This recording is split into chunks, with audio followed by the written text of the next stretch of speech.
Eu tamén sei de que falo basicamente porque muxín onte pola noite. Eso primeiro. Isto é o que lle queda de ganancia a un gandeiro galego por cada litro de leite e isto é o que fan vostedes por ese sector todos os días. Isto, case nada.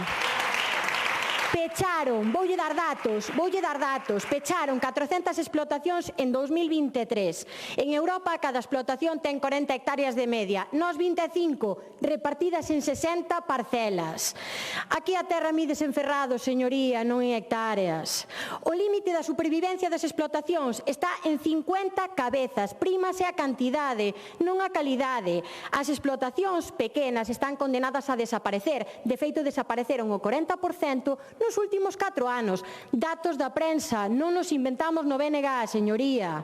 O diferencial de prezos co resto do Estado é un escándalo, pero aínda é peor. Pero aínda é peor sabendo que a manteiga chegou a prezos de cotización históricos, é dicir, en Europa sube o leite e en Galiza baixa. Ben, o 85% do volume do leite galego que se entrega faise en contratos de menos de 6 meses. 8 de cada 10 gandeiros galegos non saben que vai pasar ca súa empresa en 6 meses. Mirade vos que situación tan boa temos no sector. Vamos.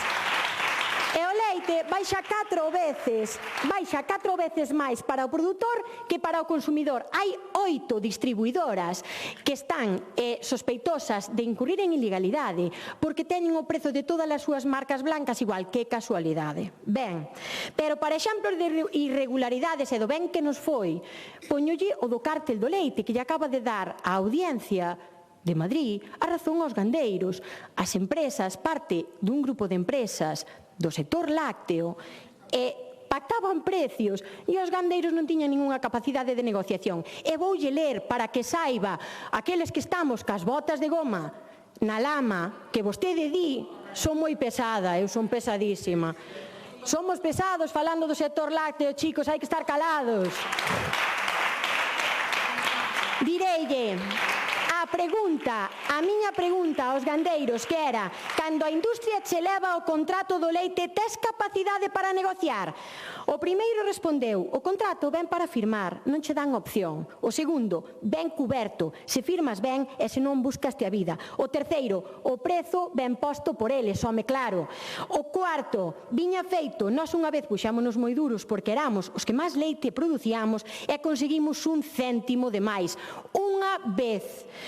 Outro, non se negocia nada, firmas se queres e se non, non che recollen máis e buscas quen chuqueira, que non é fácil porque lle sobra a todos e pagan todos parecido, con contratos do leite firmados, baixaron os prezos e rompéronse, firmáronse á baixa e cando suben, que pasa? Que estamos atados ao papel, fixadevos vos que igualdade de negociación. Non é raro que isto se acabe. Non é raro que isto se acabe e que non teñamos relevo xeracional, señorías. Agora a pregunta é: vostedes respetan aos gandeiros ou gobernan só para uns poucos? Debuxou Castelao un rapaz que lle preguntaba a súa nai: e para que valen os deputados? E contestaba ela: non o sei, meu fillo. Espero non ter que dicirlle eu aos gandeiros e ás gandeiras que non sei para que valen os deputados do goberno, porque nesa botella de leite que traía eu está a dignidade dun sector. O leite é noso e a razón, señorías, tamén. Moitas gracias.